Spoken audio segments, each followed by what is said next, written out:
the speed of change is accelerating beyond anything we're able to understand and comprehend in the next 5 years of what's going to happen. Generative AI, and there are skeptics and people are saying, well, it can't do that, and it fails basically a logic fallacy test. It does.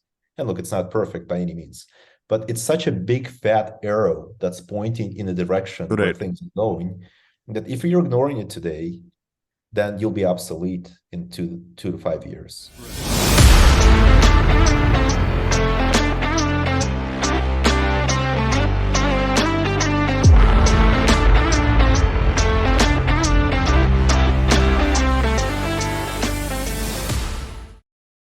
I was just thinking in India, especially Bangalore, I think the day starts pretty late. I think 11 a.m. is perfectly acceptable for meeting number one. And I doubt it. I think it shouldn't be 11 a.m. I mean, Bangalore is too slow. Yeah, no, I agreed, but that's just how it is. By the time you reach office, basically. Yeah. It's good to see that Daniel's got like sunlight behind him, and then we've got like shadow and like lights behind us. That's cool. Yeah. If it's too much, I can move. But this is my I like to. No, I think you're perfect. Yeah. I tend to see the sunrise when I start my day here. So. Nice. But anyway, thank you for doing this. I feel like, Daniel, when I told you, hey, we're doing this at 10 p.m., you're like, hey, that's cool. And then later you're like, hey, are you sure it's 10 p.m.? I said, yeah, it's absolutely 10 p.m. We're going to do it at this time. So thank you for doing this. And yeah, I mean, Daniel, you and I have interacted mostly last year. Souad, you and I met, I think, a while back. Have you heard of each other? I mean, obviously, Daniel's heard of Link and Numa, but Souad, are you aware of what GVA has done? Any overlap or anything that you guys have come across? No, I don't think so. I don't have the pleasure. Cool. So I guess what I can do is maybe share some stuff. But Daniel, if you want to get started, just talk a little bit about GVA, and then we will dive straight into the podcast. I'm a serial entrepreneur. I started building companies right out of college.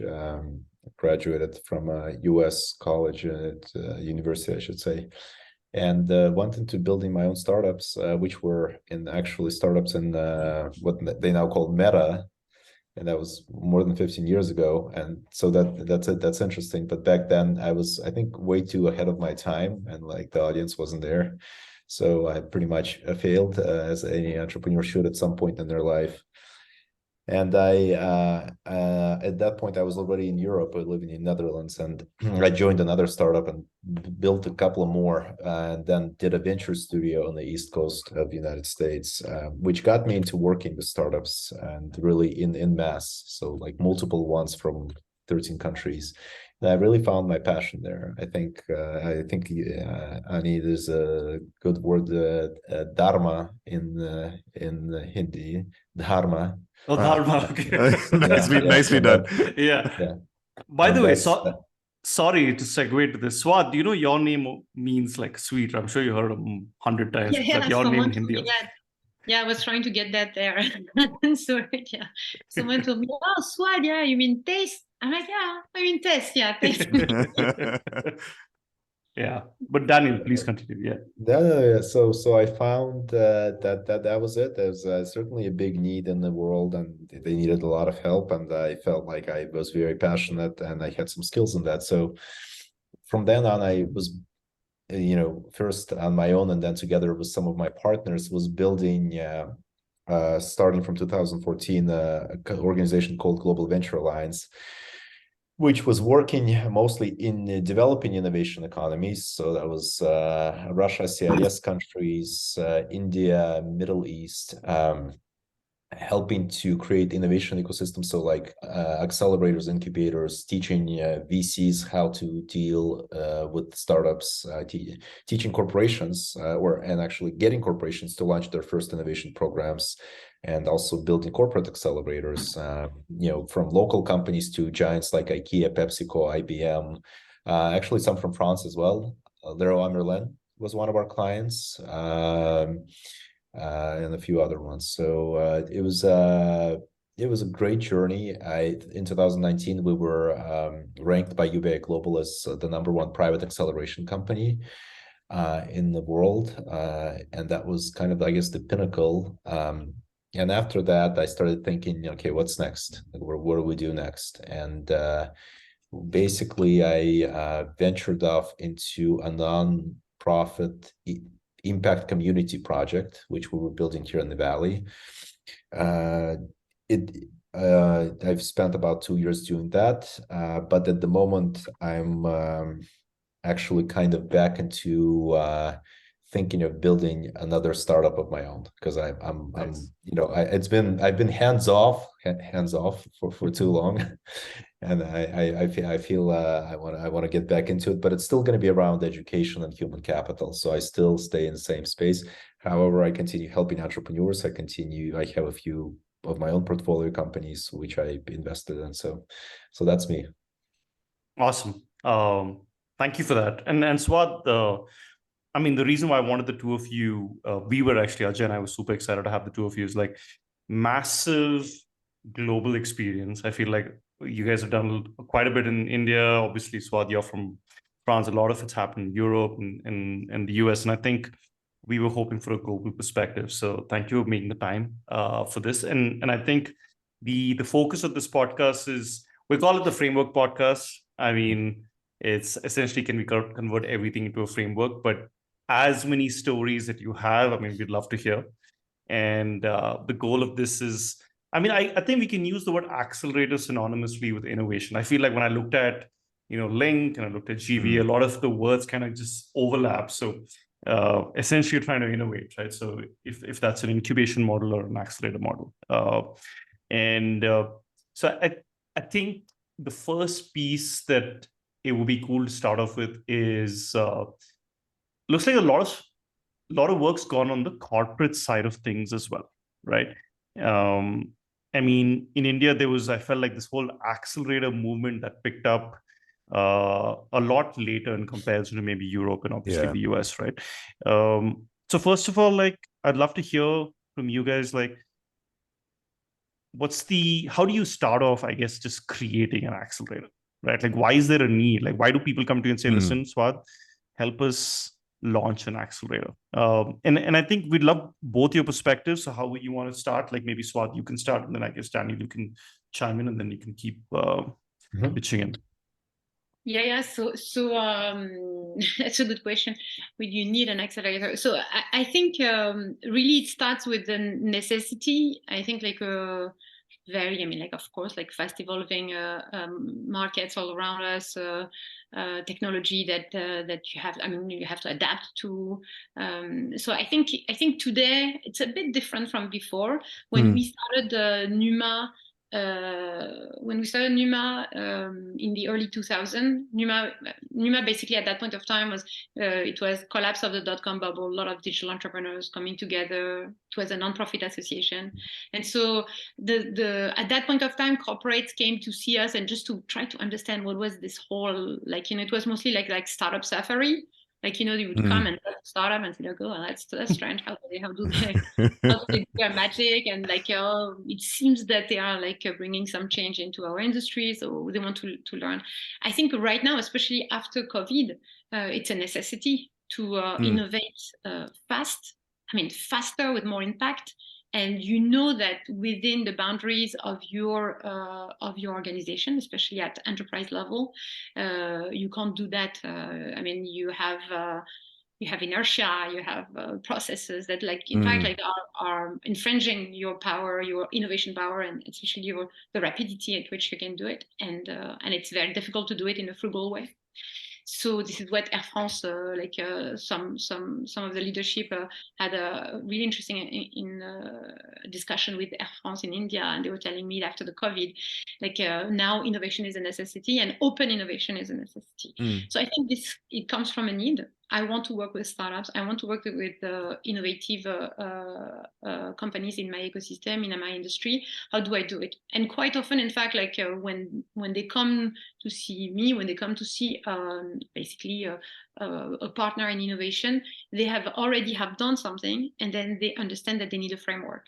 They need a program around it. They need like some structure, because they have done some work with startups, but it's complicated because basically you have like two different economic animals trying to work together, Right. not the same timeline, not the same.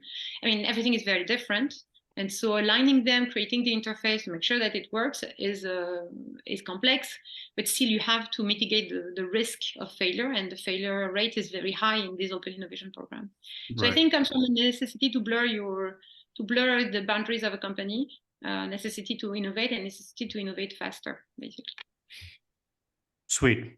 And Daniel, you worked with the government as well, but like, what's your perspective on something similar? It's funny. We're doing this thing at Stanford today. I got invited to speak to about like the 40 organizations. Some of them are corporate. And as we were preparing, I was like jotting down some notes yesterday, so that the timing couldn't be better. Just like refreshing my memory. One thing I want to say is that, and I've said it before multiple times when I worked with corporations, but I want to say it like I've never said it before.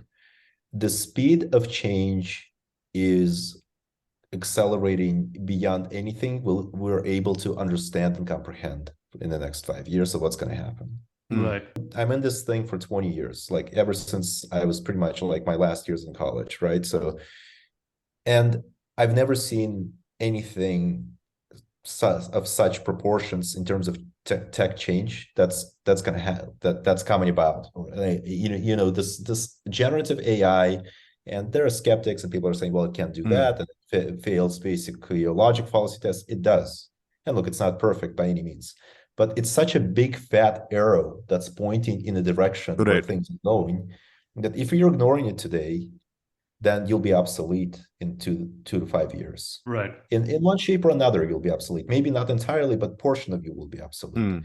And that's one of the main reasons why corporations should really get their act together. And largely, corporations we worked with, I would say they couldn't get their act together, even with all the efforts that we put into working with them, building accelerators with them, teaching them, going through programs, taking them to Silicon Valley. Look, I think it's like in anything. We try to expend least energy if we don't need to expend it, or seemingly don't need to expend it. And when disaster strikes, we run like crazy. Yep. Did the power go out? What are the odds, man? It's crazy. Did we lose everything, or did it stop recording? No, it stopped recording. It started recording again. So got part of my question. Are you using your phone now? Yeah, I'm using my phone. This is so random. This has never happened. Welcome to the Dark Ages. What do you mean it never happened? It happened to me in India twice a day when I was living in Hyderabad last year. No, we're a little better, I think. Yeah, at least we have a generator. Like I rarely use it. Give it 2 minutes. Anyway, the question I was asking, I think I rambled on a bunch, but essentially, like we were trying to figure out why do accelerators fail in large corporations? Is it just too much inertia, or are there other reasons? I think there's 2 main reasons. Number one is when the accelerator, when you don't do basically your homework as a company before you launch an accelerator. Accelerator is just a tool, right? But when innovation department jumps in and says, hey, we're going to just do an accelerator, generate a bunch of great startups for you, and then go take and run with them. Usually the departments, your marketing, your manufacturing, your sales, or whoever they may be, logistics, say, innovation what? And why? Yeah. And why? I mean, and you're not paying me extra to spend extra time here. I already got my hands full. Usually I'm very busy. Why should I invest that time? But if you go to these people up front and you say, hey, what is your pain? What is your problem point? Let's actually dig into that. Let's figure that out. Hey, we can actually get that worked out for you through some technologies and some innovation, and actually get some people from internally or externally, depending on which accelerator you do, to help you.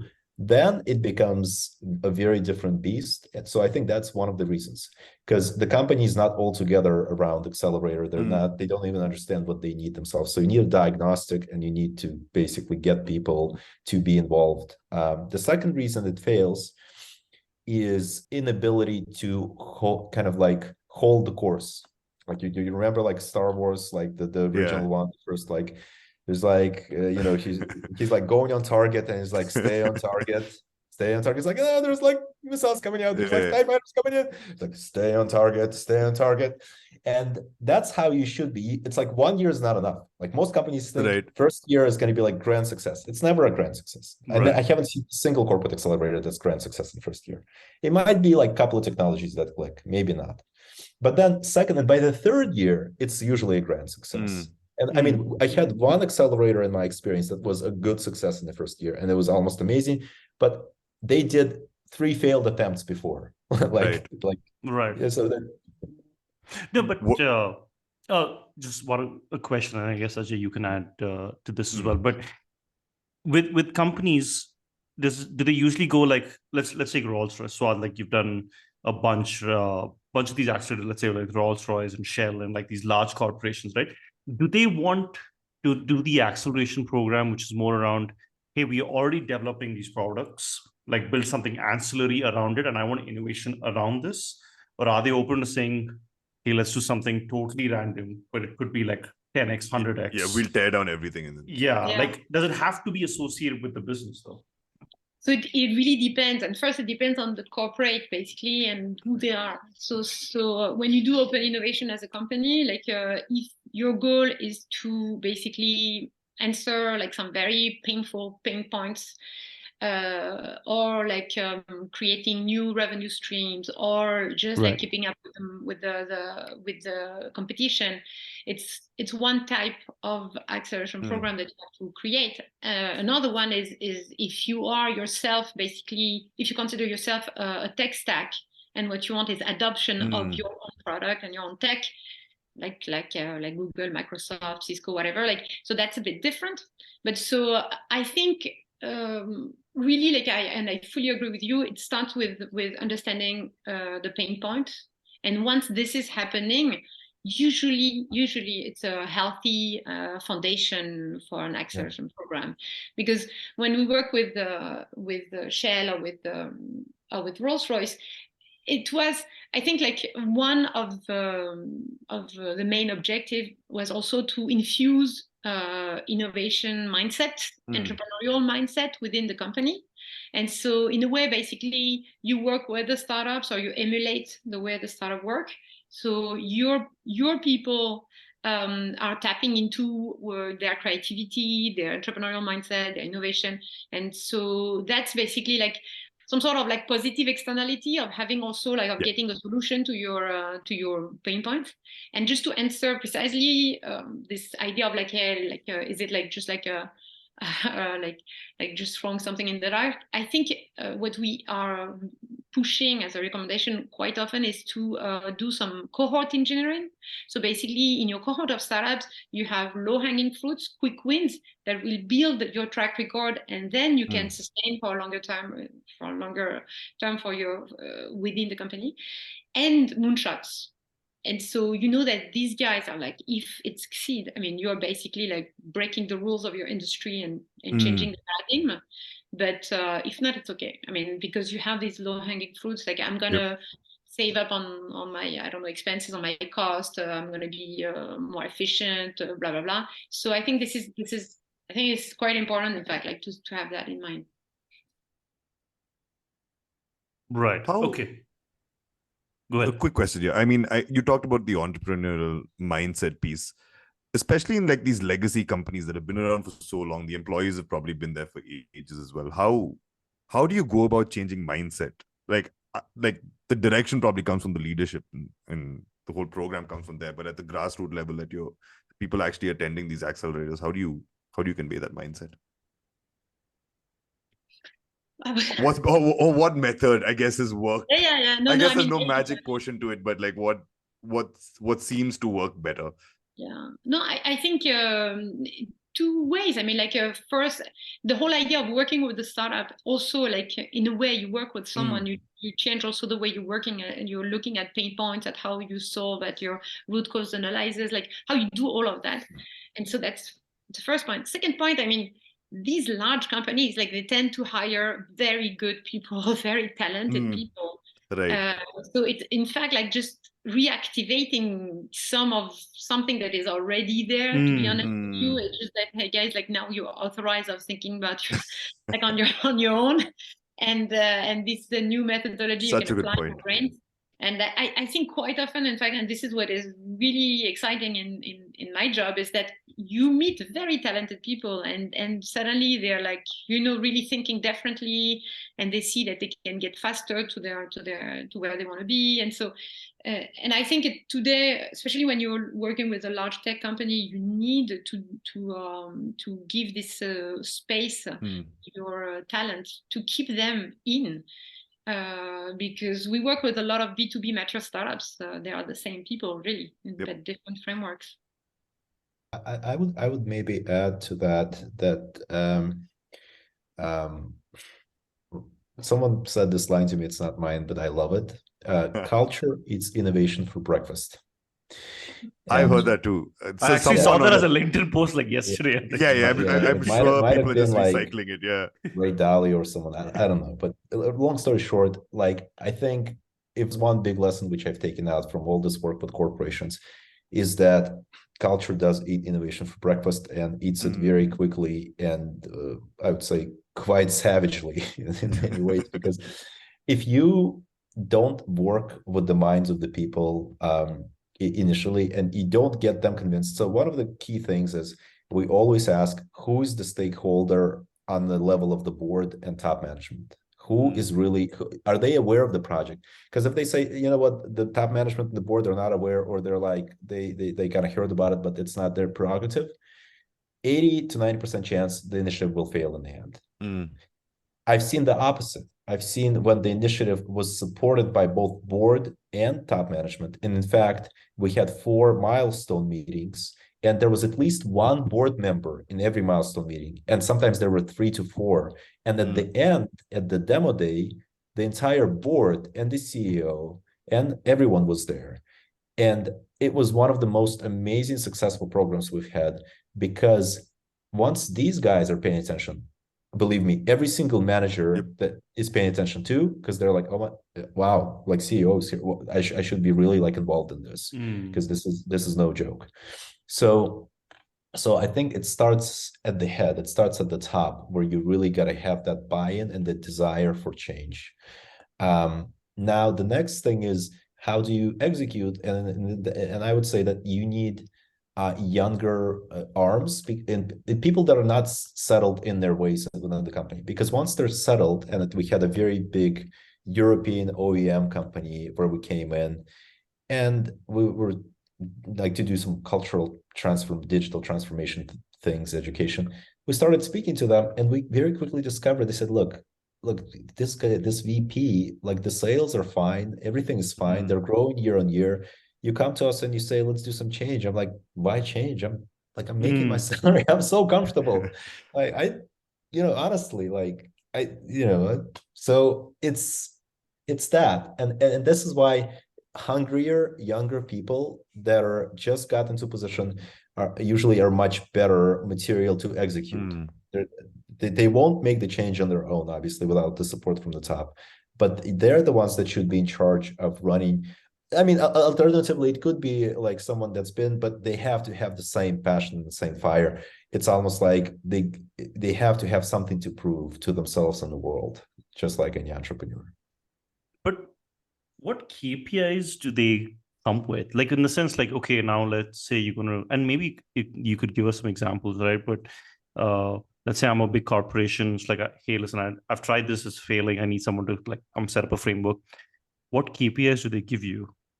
Do they say, hey, we need to have a product that's doing 10x in revenue in 2 years, 3 years? Like, what do they come to you with? I think I mean to like that my side of story. I think it's very it really depends on per challenge basis. I mean, basically, so the thing you do before you start scouting for startups to help an enterprise is really to deep dive into the challenge and into what's happening, what is the pain point, and this pain point, the more clear it becomes, the easier it's going to be. I mean, the easier it's going to be to find the right partner there, the right start partner. And so our KPIs are in fact the KPIs of the challenge of the startup. So basically, like, I don't know, it can be anything. It can be efficiency on this. It can be again, like, savings. It can be 10x on the return. So it's very specific to your to the challenge, and I think this is this is very important. And then of course, like, it's the viability of the project. If you have a cohort of 10 startups, you want to have a certain number of pilots that are running successfully and that you can take to deployment. But yeah, and just to come back to the point of culture, I think, in fact, like you were asking, Ajay, like, what is the failure factor? I think I fully agree with Daniel. A cultural like a lack of cultural fit between the startup and the company is one of the like thing it can happen. And this culture is, I agree, it's in fact like my mindset is culture and innovation is culture, everything in fact boils them. Yeah. And I think, go ahead. Just to add to that, KPIs should be it's very easy to set. A lot of times they don't set the KPIs at all, but because some of it is a learning experience and you just have to go through the learning, and it's difficult, very difficult to measure, like, okay.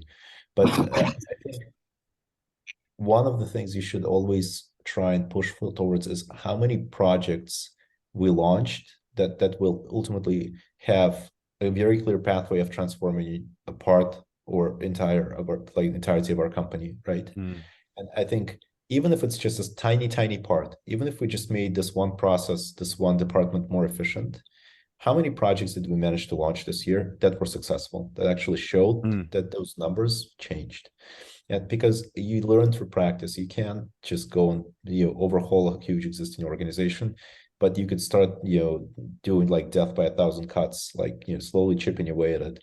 And the companies that did a lot of trainings but didn't do the actual execution stage, where they either internally grown some projects and built them into kind of entrepreneurial little ventures inside, or they actually brought from outside ventures and they integrated them.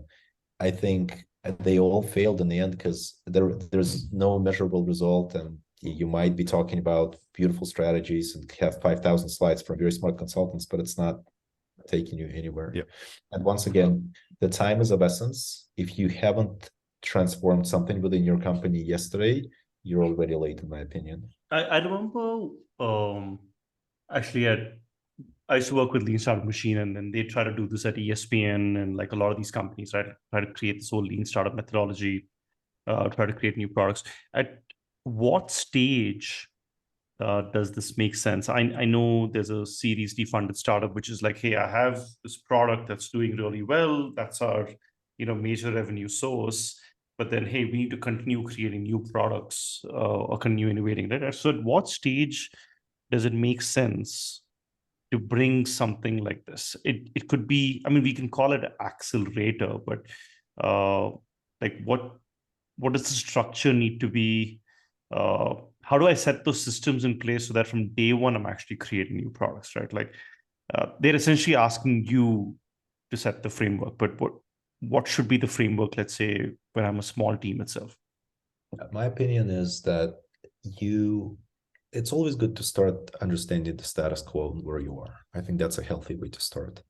In fact, we had to construct a separate product, which we called DIR, Diagnostic of Innovation Readiness, just to assess whether these companies were ready to actually go into an accelerator or execute an accelerator. And we actually, we had a client which was TUI. TUI is a big, it's like a tour operator. It's a German tour operator, international tour operator, I should say. And we, after doing this diagnostic with them, we actually told them, we're not going to do an accelerator with you. We're not going to proceed. We're actually going to stop, because how your internal processes and culture are right now, these are your pain points. Until you solve them, you will waste money and time doing anything with startups. So, and that actually worked. So you start there. It's understanding where you stand, how ready people internally are, whether you have some processes or whether you need to put the processes in place. And if you don't, you work on that first. Then, it just increases the chance of success. How is the current ecosystem positioned? I mean, typically when you run this diagnostic, how often do people pass? I think it's a great indicator of just where.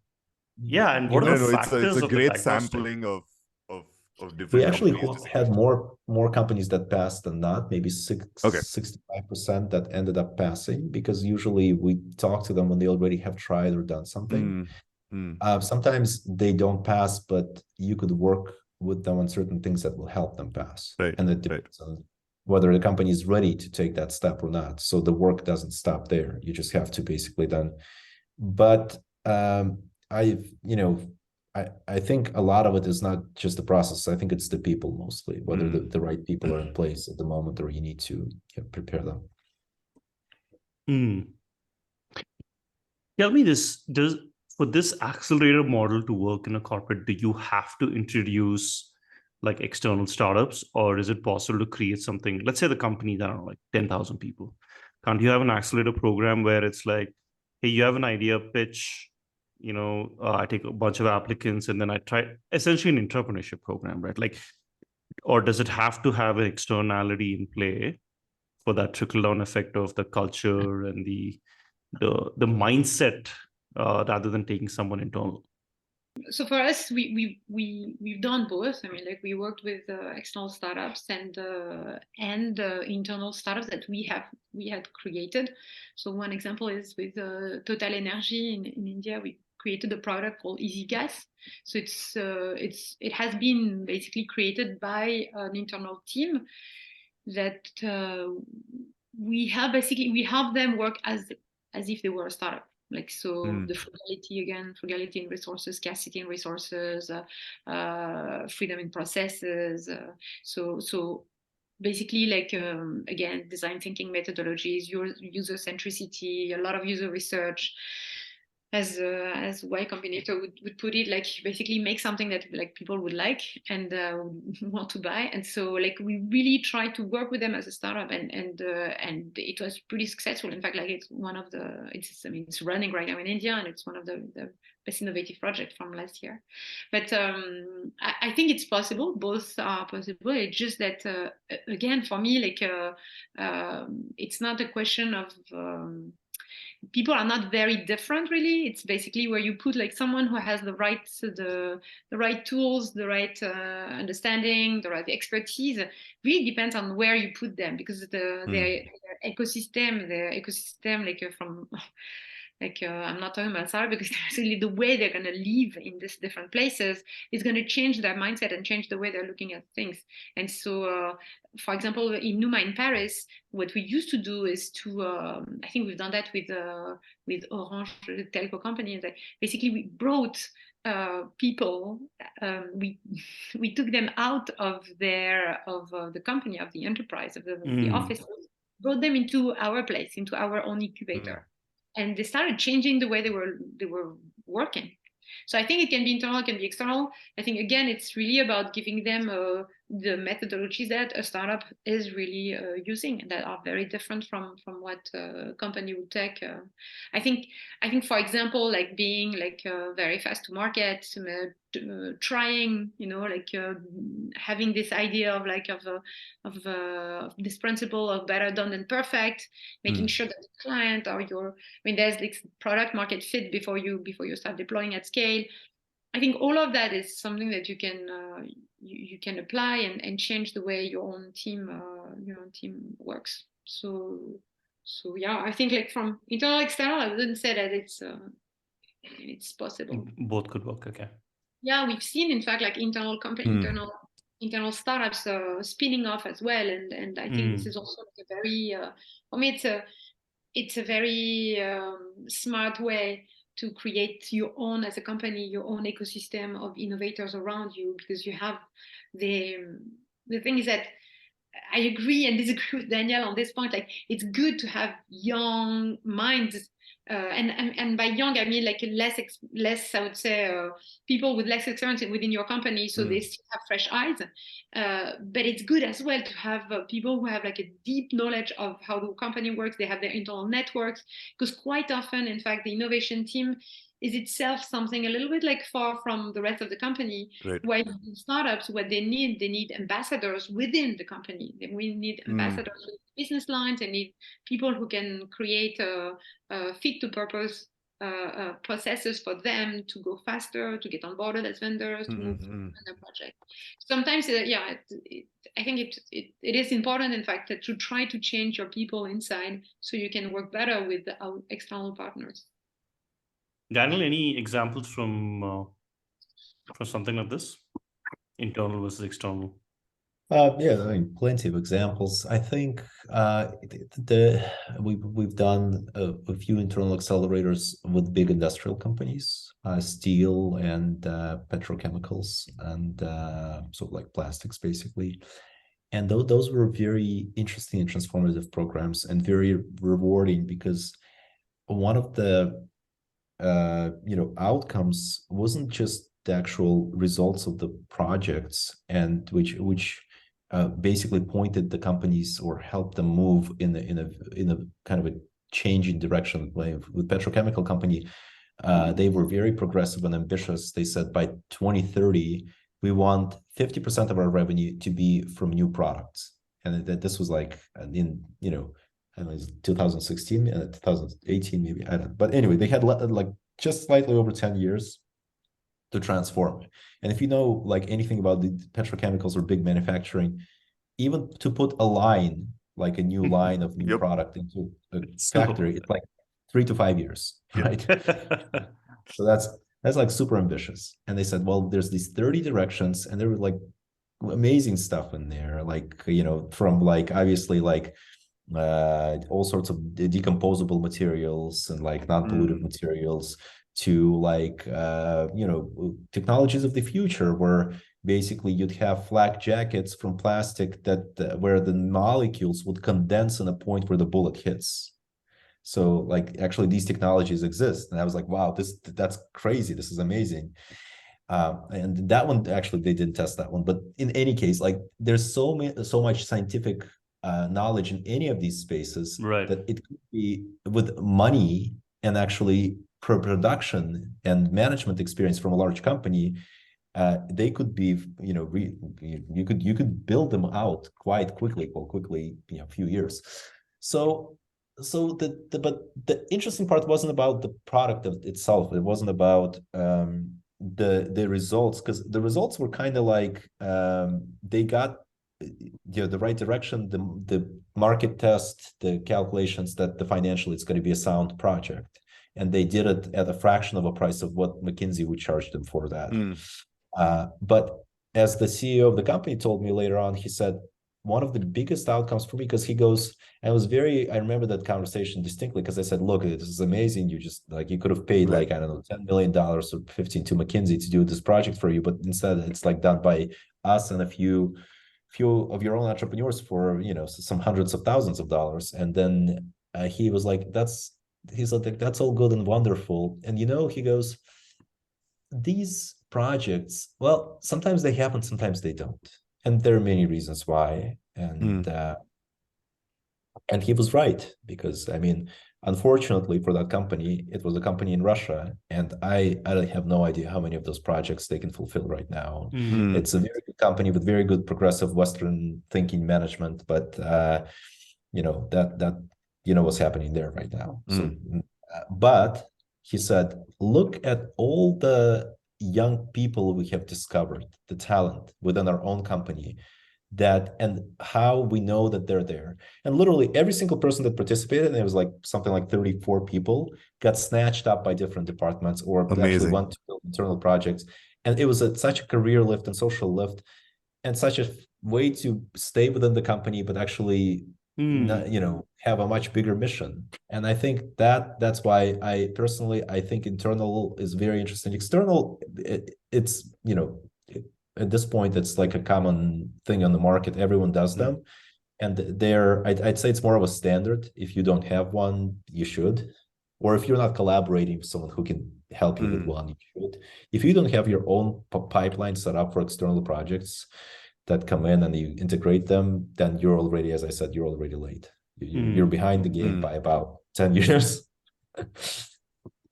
Yeah, I mean, depends on the country, depends on the region, Sure. obviously. But generally, you should have started this game 10 years ago. But let's say they were starting off today, which is late, right? By the way, I'm actually quite you. One of the first things you brought up in this conversation was obviously generative AI, OpenAI, and things like that. Souad, like, and maybe you can also chime in. How are you thinking about an accelerator program today, if that had to be inculcated, right? Is there a framework around incorporating that? Is it about getting experts to speak about it? Yeah, I mean, it's an open canvas, right? Like, I mean, maybe it's not been done before. So like how the two of you thinking about something like that?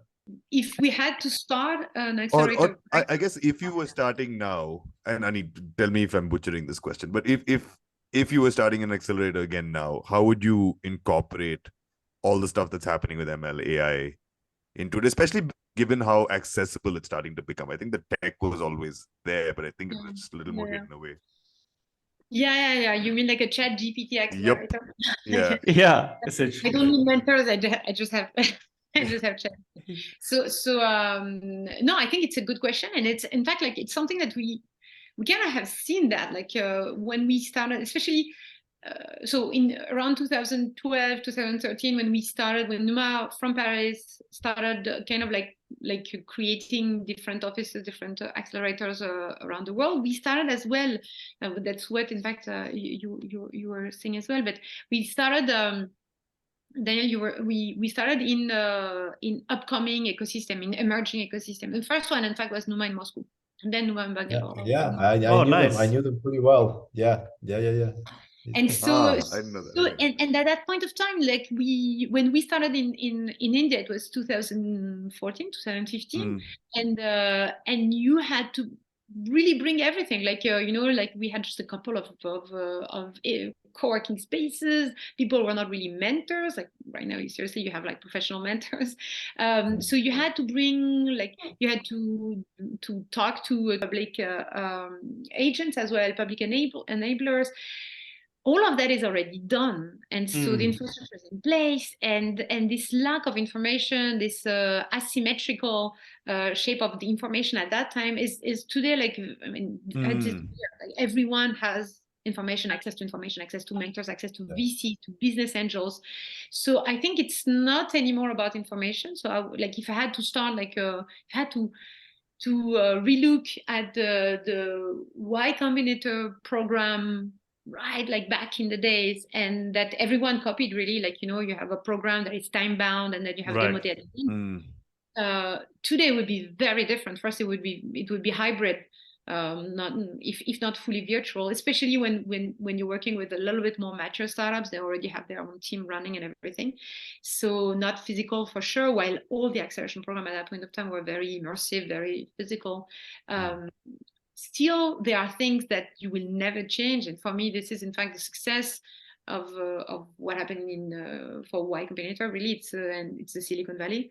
It's having everyone there, like this kind of like super great density that creates, in fact, provokes serendipity, basically innovation. So research centers, universities.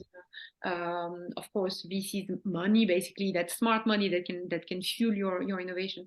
All of that in one same place. I think this is what is important. So where you put your own accelerator is very important. And for me, this is something that's very hard. Very hard to change. So location is really important. And then mentoring, I don't know. I think there's some mentoring fatigue. I think if you tell if you tell today a founder that you're going to spend 2 hours every week to speak to someone who is going to tell you how to do things that you know how to do better, it's really hard. But I think maybe people taking things and doing them for you that are not core to your business, I think that's really what I would suggest.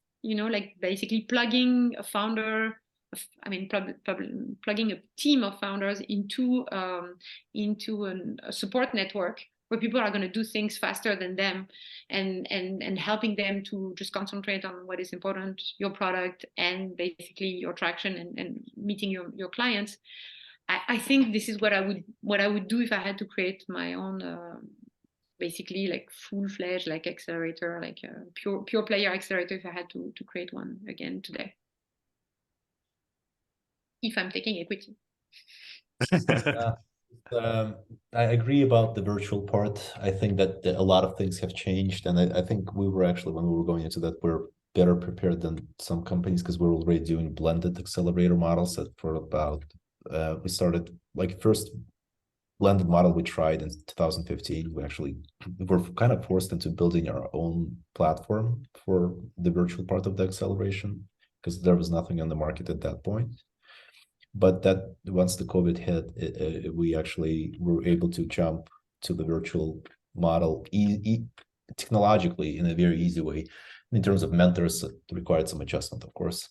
So I would say that I think I would focus on two things. I would focus one on building more flexibility around entrepreneurs being ready to pivot, because I think so many things are changing faster now. Like 10 years ago, things were moving at one pace, like 20 years ago at another pace, and now it's like very fast. So being able to pivot and change and adapt. I have a wonderful example when one of the companies I'm basically working on right now, they had a basically professional LMS platform, right? That was doing well in Europe, actually Ukrainian company by roots. And it was a good LMS platform with like some gamification elements, etc., and that they're moving in the right direction. But they had 70 clients, 25,000 end users, but nothing really special. Like nothing like wow, these guys stand out, because that side of the market on HR tech and ed tech is very crowded. Right. And then they found a niche which they were like, okay, well, that's interesting. So everyone's battling for like top 7% of the clients, which are big companies that basically when you give them a platform, you need content you can put on there. That's an issue. But if you look at smaller companies below 1,000 people, none of them can produce content. They don't know how to, they don't have the skill sets, they don't have the time, and they don't have the money to pay consultants to do that. So they're pretty much like, okay, there's your manager, go talk to him. This is your onboarding. That's pretty much how the onboarding works in these companies. Now, needless to say, it's a disaster. 88% don't have a formal onboarding, and that results in all sorts of problems and churn and all sorts of issues. But you can't solve that problem because you're not going to go create a unique, and every company is unique. You have to engineer a unique little thing into that onboarding for them. Otherwise, it doesn't work. Right. You're not going to go after a small company, if you're a big player, and engineer something special for them. And then they sat down and said, wait, we got a lot of generative technologies now that can generate content. What if we take our methodology, our knowledge, our 7 years in the space, and how to basically structure these and process these and make these consumable for people that need to learn, and actually power it up with ChatGPT, Chinchilla, and some other engines, and then power it up with to produce content with things like Synthesia. Could we do it? And they did. And it's amazing. So what used to take 40 to 60 hours to make a course, I mean, these guys can produce a course in under 2 hours. That's insane. Amazing. To get people on board, like custom. And then imagine it could be a year or two from now, it could be like personal trajectories where you can actually take someone and actually the AI based on how they learn and what they do, they'll say, hey, it looks like your trajectory needs to be like this. Let me give you some specialized content for that. So that shows you the flexibility of being able to pivot on the spot because new technology just became available. And they literally did it a month ago as soon as the ChatGPT became commercially available to play with, because they saw the opportunity, they felt it, and within weeks they were working on a new piece of the product, right? Which I think is going to either save them or ruin them. I don't know. I mean, we'll see. Yeah. No, I don't know. But this is what I would teach entrepreneurs. I would teach them to be really adaptable and also teach them how to use all this new tech. I mean, I have a portfolio company which I invested in that was going to hire a CMO, and then they I asked them recently, I was like, are you still looking? They're like, yeah, we've postponed it because all of our social marketing is now done by Jasper and a few ChatGPT and a few other AI. And then we got that covered decently, not amazingly, but we don't need them. And I know someone who fired their content creator recently, another founder here, because all of the content is ChatGPT creates all the content and in 2 languages and the 3 languages. So and that's and this is here, and I mean, of course, like we're in a bit of a different space here in Silicon Valley where everyone is like hyped up about the next big like Gartner curve hype, but people, they're not just talking about it. I guess that's what I'm trying to say. Yeah, they're actually doing into it. They're experimenting. This thing has been out for a month and a half. Well, some technologies have been out longer, like Synthesia and all that. But still, they're already working with them. They're not like, maybe this is going to be good for me in next year. No, it's like this is going to be good for me or bad for me. I'm going to try it. So I think that's what we need to teach entrepreneurs, and we haven't done much of that in our accelerators. I mean, just focusing on just ChatGPT, because it's come up a couple of times. How do you feel about the reliance on, I guess not the reliance, but how people are building product on top of ChatGPT, almost entire products where the entire workflow is pretty much dependent on an external product, which you honestly don't have much control over. You do. You just need to structure it in such a way. I think actually, like, and I've seen it, how products are being built on top of it here. And you put it's difficult in terms of data sets. It's difficult because sometimes if you want to find the answer to in the data set that it had, it's limited because it only has data sets till 2021. Plus, it doesn't have specific knowledge. Plus, it makes some logical fallacy errors, etc. But so that there is question about data sets, but whether it is something that you can integrate into many other products or use as a base technology, I think absolutely. I think, and I think we should stop saying ChatGPT. I think we should say text AI generative engines. There's about a dozen of them. And in some cases, ChatGPT is by far not the best one. It's just people talk about it because it's the biggest one, most promoted one. Right. And I mean, there's Gopher, there's all sorts of other ones, Sparrow, Chinchilla by Google, and I think Chat might win the game, but it doesn't mean there's not going to be other ones. There's specific AI engine that helps to basically figure out protein combinations, and it's been around for I think 5 years by now, and they've actually figured out a lot of molecules through that. Like that, and that ChatGPT will never, at the moment, be even close to that. That's a very niche specific thing, but it's amazing. Yeah. No, but the cool thing about this, I feel, is your teams are going to shrink. Your leverage is going to become 100x, right? Like I like to fire this person. Maybe that's had to be done, but I feel like you could have the same content person be like, okay, instead of writing 20, can you write 200? Can you write books instead of writing 1,500 words, right? Like, I think it's about, hey, you have this beautiful NOS. I don't know if you remember this game called Road Rash, where you like press this button and you accelerate. NFS, right? I don't think Need for Speed, yeah. So I think that's what ChatGPT does. And I feel like to segue into this, actually just before our conversation, I'd asked ChatGPT, hey, listen, what's the framework for defining or creating a really good accelerator? Right. And I said, get specific. So I was hoping I can actually put that in the chat window and maybe we can go over it. Pretty spot on. Pretty spot on in terms of some of the answers, right? So and you just completely exposed yourself, like NFS and Road Rash. Now we all know how old people are in this, this conversation. This is this is like early 90s, guys. This is the millennial crowd playing these games. Road Rash is even older. Road Rash was like PC gaming when you used the arrow keys, I think. You did. Anyway, that's cool. I mean, I think one of the questions that I put in here was like, how do you design an accelerator? But I feel like we've covered so much of it. We're already like talking about level 2, level 3 stuff. So maybe we'll kind of maybe circumvent that and move to the other pieces. Actually, I have a question around this one, and you brought up Y Combinator, right? Like, I feel like there was a phase where there were lots and lots of accelerators that came up, public B2C focus accelerator, I'm going to call them. Like, let's say like your Shells and the Rolls Royces are more like, hey, startups come work with us. And then there was a surge of B2C, at least that happened in India. And then I feel like it's hit this weird plateau. I'm not seeing new startups or new accelerators. Like, for example, Techstars was here for a couple of years and then they're not operating, right? So are you seeing now accelerators kind of, is there still a trend or are they pivoting? Like, was there a reason why, you've gotten more B2B focused? Like, what's happening with just accelerators in the world around you? You mean in the Indian ecosystem? You can start, I think, with the Indian ecosystem, and I think I even like talk global after that.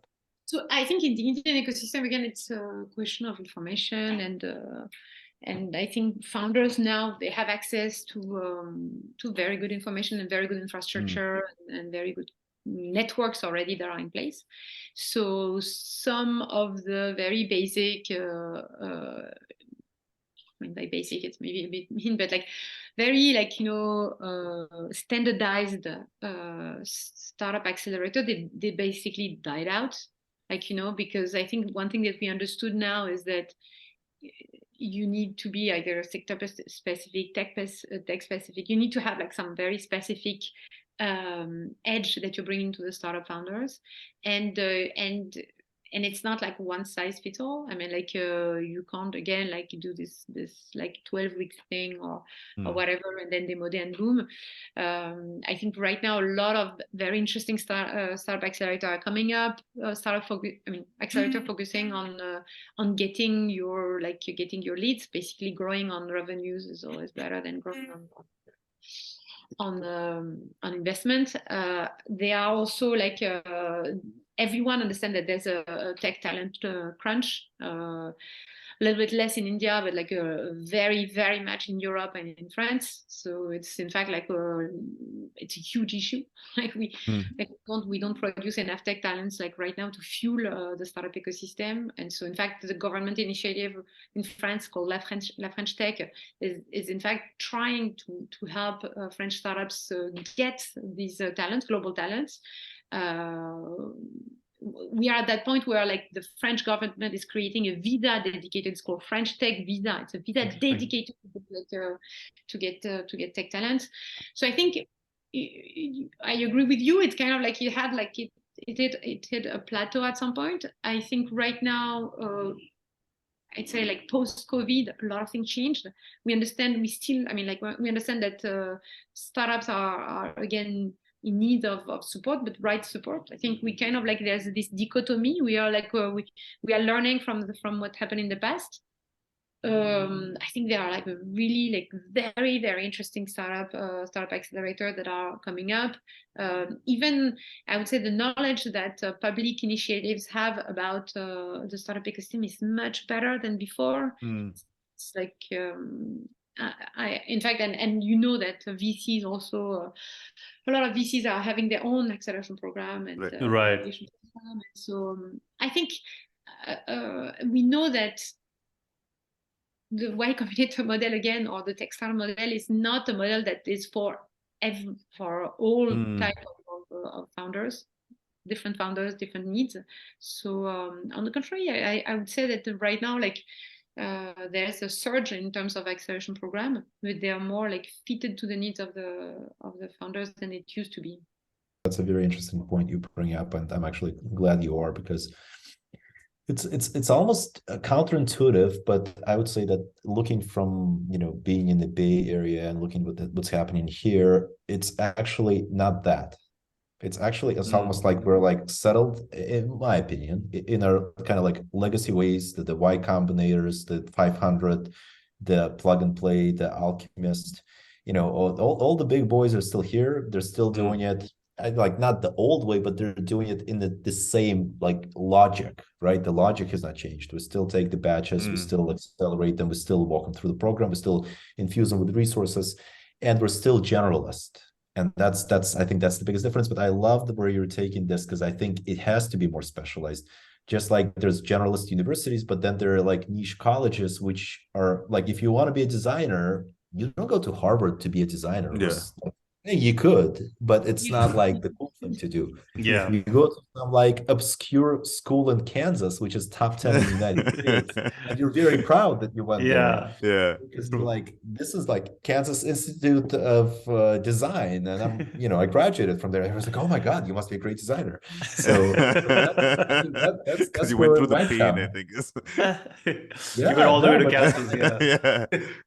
No, but that's true. I mean, like, it's impossible right now if you want to if you want to be in the game, it's very difficult for you to go against like giants and legacy giants, as you said, like, or like YC. So I think the best way is to go like niche and to go deeper.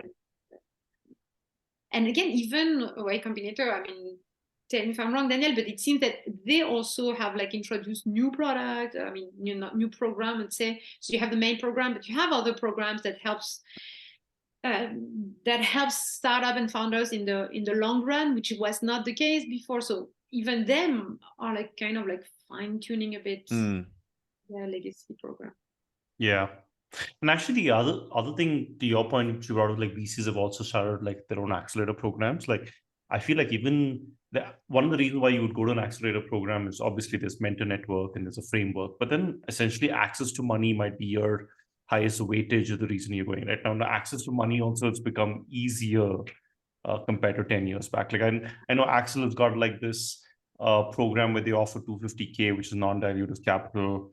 So they're coming in like you have now micro VCs now, right? Like you have your Ryan Hoovers of the world. It's like, I have a $20 million fund. I can put out a $250K check. So I think people are like, hey, maybe I don't need to do a program like that, and I could just go directly to a micro VC or an angel investor. So, so that might be one of the reasons as well. Tell me this: the Accelerator-As-A-Service, right? Like the whole B2B play. Is that a growing market? And is that like a viable business to say, it's worth doing in your country? And if so, I guess what are some of the issues or challenges to do that? That's funny that you mentioned Accelerator-As-A-Service, because we actually used that that terminology. We actually I would say we pioneered it, probably someone else did, but we certainly remember saying that until we realized that the acronym doesn't sound too nice. Yeah, so I was just going to say, is that an ass? Yeah. So we're like, maybe not, but it is absolutely a model. It's a model that at least once again, so correct me, but I think Numa has used that model to a certain extent. We use that model to a certain extent. And I think we used it to a good success. I think one thing is you have to be like, if you do it, you have to be true to the fact that if you do it as a service, then it has to be customized to every client to at least a certain extent. It can't be a cookie cutter approach. And I mean, sometimes there's more money in a cookie cutter approach. I mean, look at Plug and Play. Plug and Play is like amazing, marketing and sales machine. It's just like boom, boom, boom, boom, boom. Like not, but at the same time, to deliver really a lot of value, I think you actually have to dig in with every client and be like, okay, let's do the diagnostic. Let's really understand, well, which direction are we taking? Where's the biggest opportunities for breakthrough for you guys? I mean, which area should we really focus on? Which department should we really focus on? Sometimes we would say, hey, you know what? We're not touching these 5 departments or these 5 verticals within your company. We're only going to be working with logistics and marketing because they're ready. No one else is. So let's actually focus on these products and let's see what we can do. So that, yeah. I agree. I think it's maybe acceleration as a service should be taken as a part of a holistic way of changing ways companies are working right now, and in fact, like deep down, what we helping them to do is just like bring change. So quite often it's interesting to bring like a third party in just to overcome the resistance to change. We're like, usually it crystallized, like the change resistance crystallized around this third party. You remove them, and then this is the new status quo, and then things are running again. But I think it's there's clearly a demand, there's clearly a need, because it's complex to run something that is just opposite to exactly everything that you do as a company, and it's in fact like like a small shock to your culture. So it's always easier to have that, to bring a partner in, change things, put things in place, and then keep rolling later on without anyone, and doing it yourself. So I think there's clearly a need. Which is the most successful accelerator program that you have created, let's say, for a company? Like, hey, we did this, we came in, set the framework, and boom, 3 years later, these guys are just running, and they're blowing the KPIs out of the water, I guess. For us, it would be Novo Nordisk. Like Novo Nordisk is a large, large pharmaceutical company in Denmark, and so basically we've done that for them in 5 different cities in the world, in New York, in Shanghai, in England, in London, basically, in Berlin, and in Bangalore. And so for us, this was really like a great success. These guys, I mean, like, basically we really worked, we co-designed these different acceleration hubs. We helped them in creating the format, the program, getting their first startups in. And so for us, it's really something that we feel really worked well. But again, it was really an alignment of planets. So you have the headquarters and the local hubs really wanting to do it together. So you have buy-in from the top, and in the meantime, you have grassroots, like a will to make it happen. We had quite a couple of good, quick wins at the beginning. So again, it's an alignment of planets. Like a lot of things could have gone wrong, but everything, and thank God, everything went well. And so I think this is,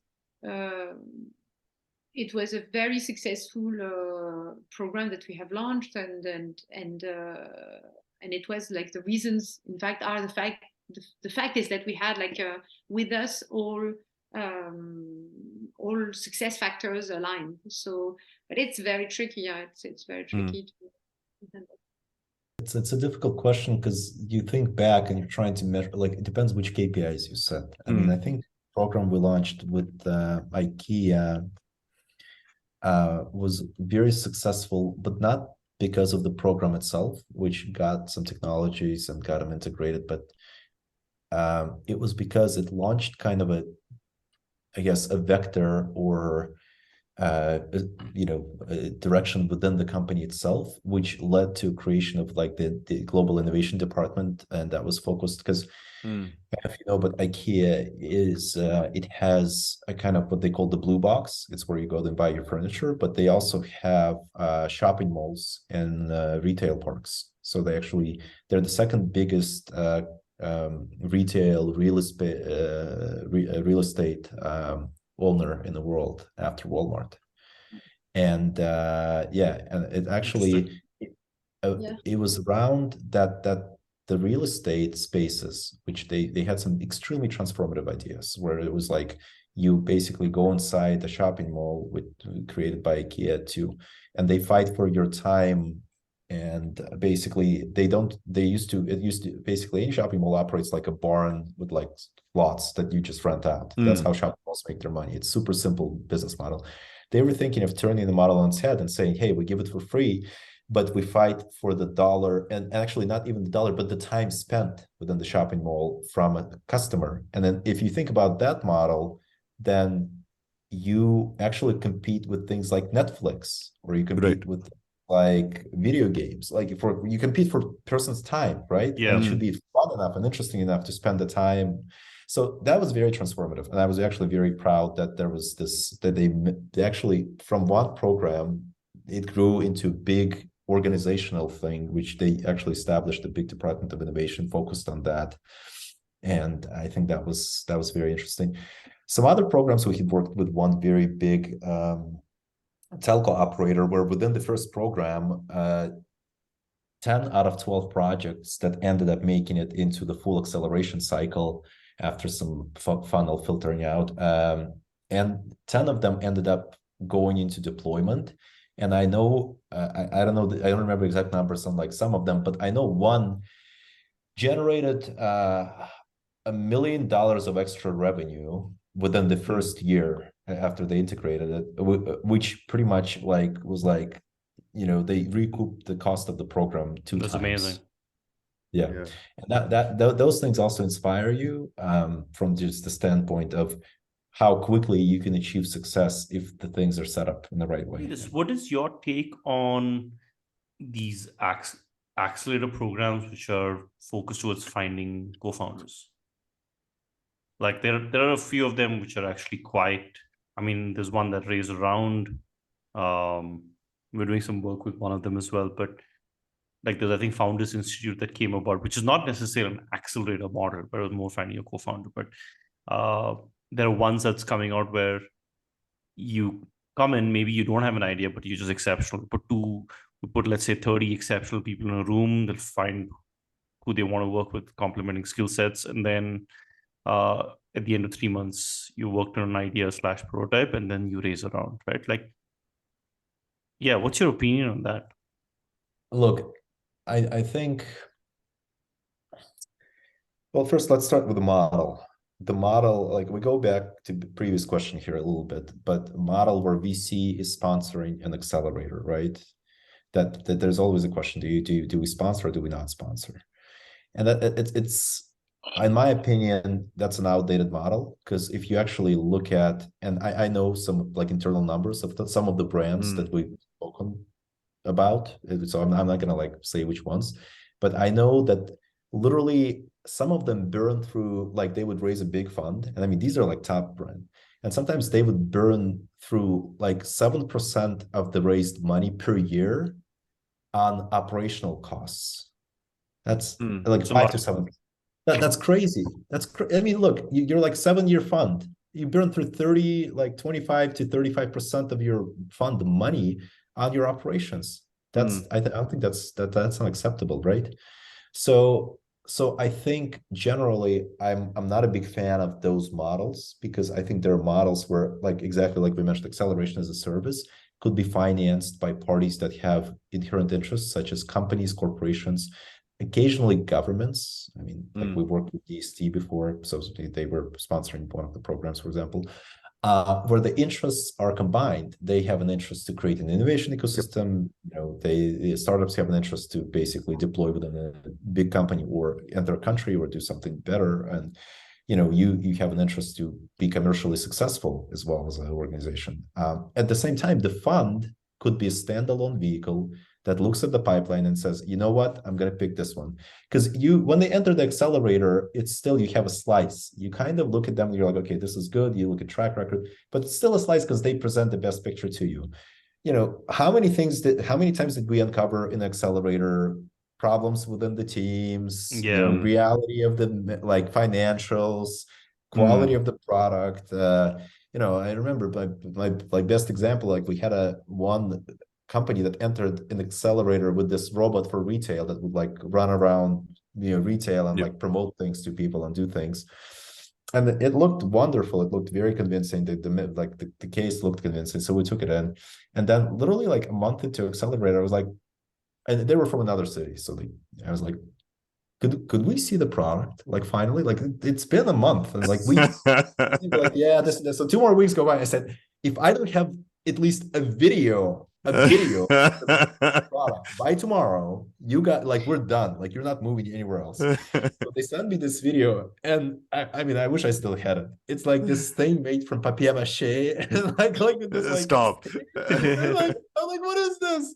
This is like something out of like this 60s movie. And I'm like, what is this? Anyway, so that's, I think you really need that. But if your fund has that data that Accelerator collected over 3 months or 5 months or 6 months, and says, oh, okay, these are the guys that will perform, and they got the contracts with the company or whatever, then yeah, I think that's good. And I'm sorry if I went on a tangent, but that's that was a good tangent. Actually, Souad, I mean, if you have anything in terms of an insight, but what's your take on generally like accelerators that's focused on finding co-founders? I mean, again, like I mean, founders are different, and it's complicated to support, like to support them. But I'd say maybe. But so the thing is that like most of the cases, like I used to run my own accelerator, like as the director of acceleration at Numa. But so that was the first criteria that you would check, like dynamics, like between the founders. In fact, this can make or break a company. Like it's not even the product, it's not the portfolio, it's not the pipeline. It's really the dynamics between the co-founders. And so sometimes, it just works really well, and it's gonna everything that they will overcome everything.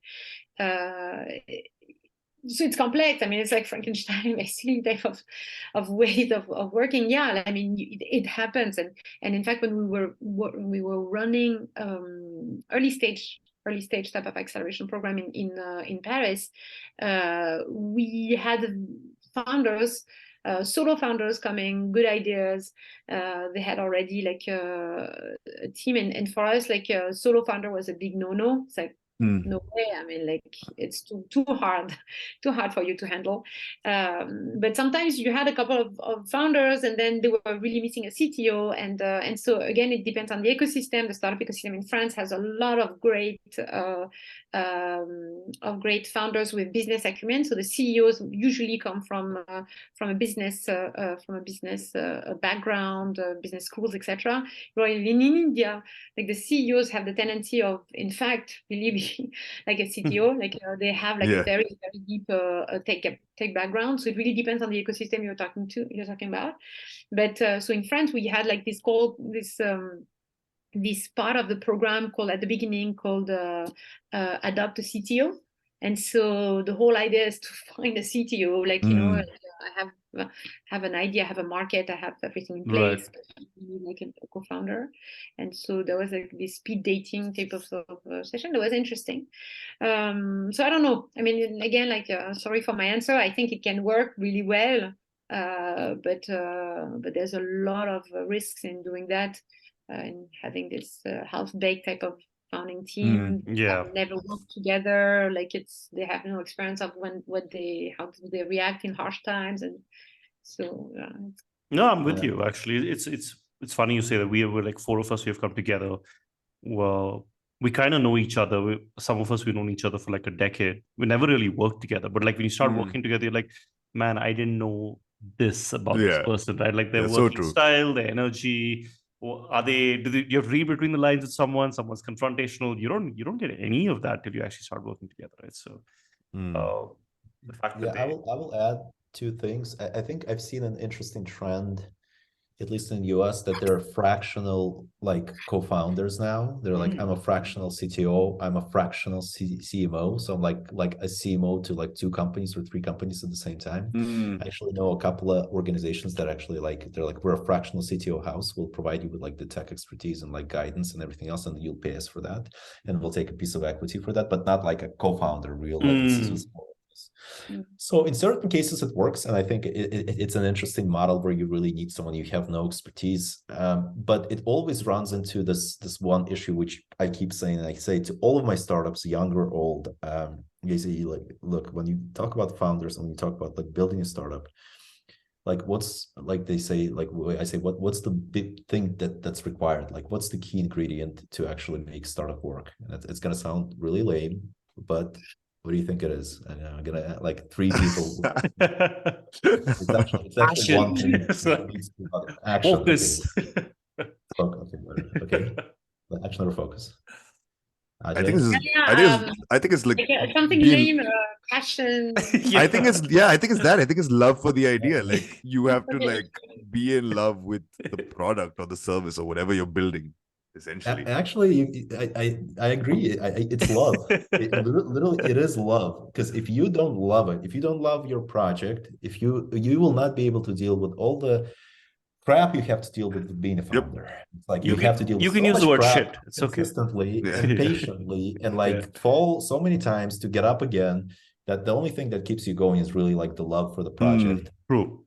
But it's also kind of like that with your co-founders, and I mean, you don't have to be in love with them, but the thing is, you actually, it's like, in all honesty, with my previous partner, I probably honestly spent more time with him during like the hard work years than with my wife.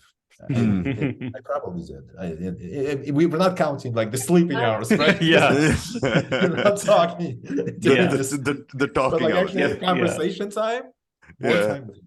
So, and if you don't have a click with that person, and how you click with people is not just like, okay, well, they have these skills, I have these skills, and it's like we love other people.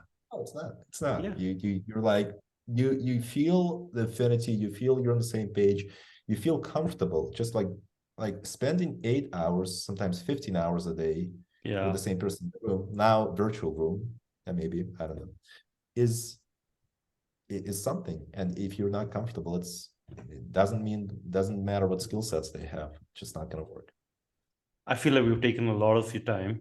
So I think we'll come to the last segment of this, and then we'll wrap up. But you spoke about, I mean, I put a bunch of like, I feel like these kind of accelerators should be out in the market.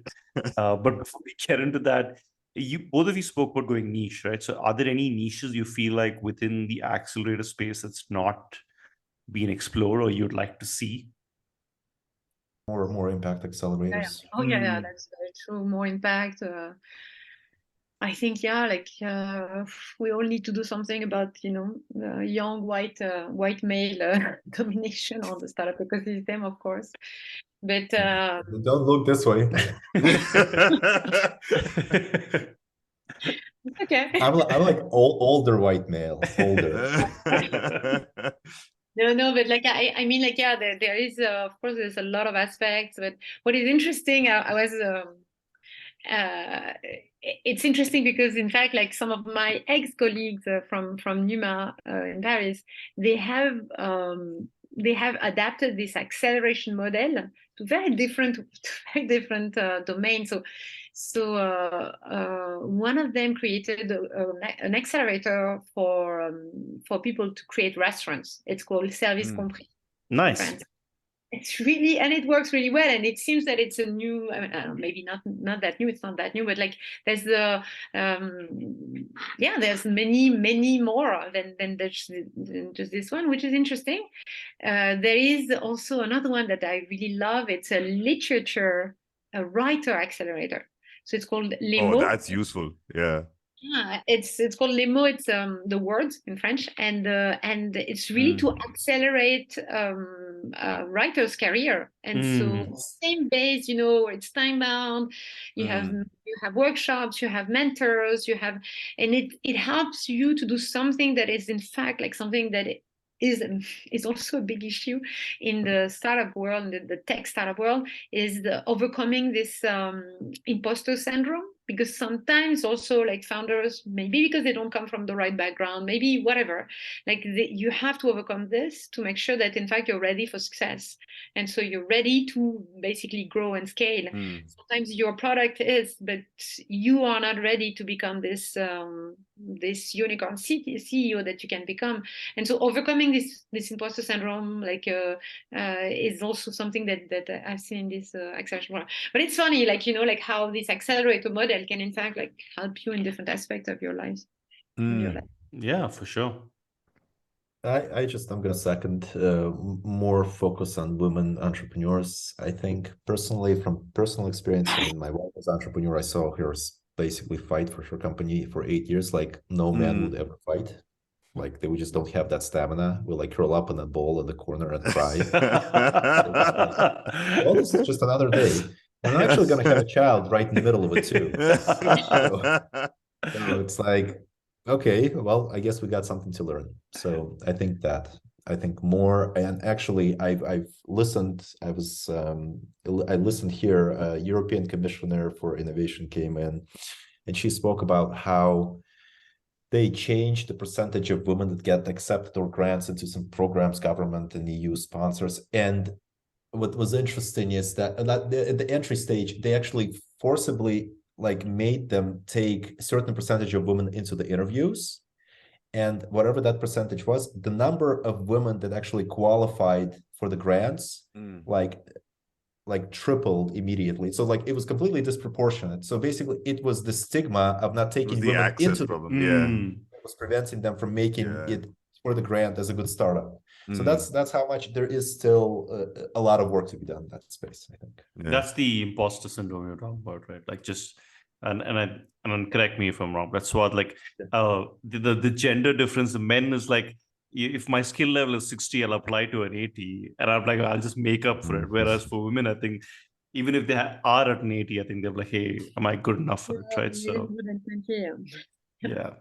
I think if you guys like actually do something with women acceleration, like I'm going to be the first supporter, invite me, because I think it is, you need to do a lot more there. But I think the outcome is better. The women startups on average perform better. That's statistic. That's true. Yeah.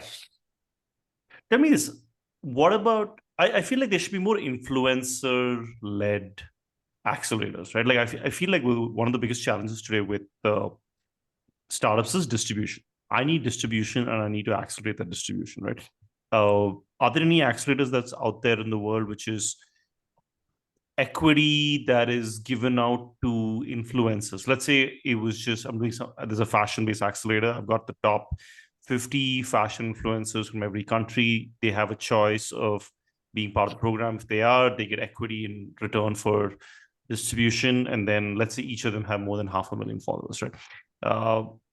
Do you see something like that viable? And then imagine if that model works, then you can kind of scale that for every industry, right? Or has that been explored at all as of now? I know I've never heard of it, but like I know that it's a little bit what you're looking at when you're looking at getting smart money in. So again, basically like give you a visibility that you don't have, and I think it's a good leverage. I think it's a good idea, like to basically get these type of people on maybe like on the cap table, if they can really change, if they are really change the face of your product in a very niche sector that you're targeting. Why not? Like having the entire acceleration program built on this must be a bit, I mean, I think it's a bit. It's a lot. Yeah. But to your point, I think we're already seeing that as a lot of, at least I know a lot of Indian startups have added influence as part of the cap table, right? And then they're doing the distribution piece. Cool. Awesome. I think that was primarily it. Thank you so much for your time, both Souad and Daniel. And it was so glad that we could make this happen across different time zones. Ajay, any questions before we wrap up? No, I think that was it. Thank you both so much. Pleasure meeting you both. I think this was great. Got a lot of good content out of it. Thank you, guys. Pleasure to be on with you, Daniel. Thank you for the opportunity, guys. Yeah.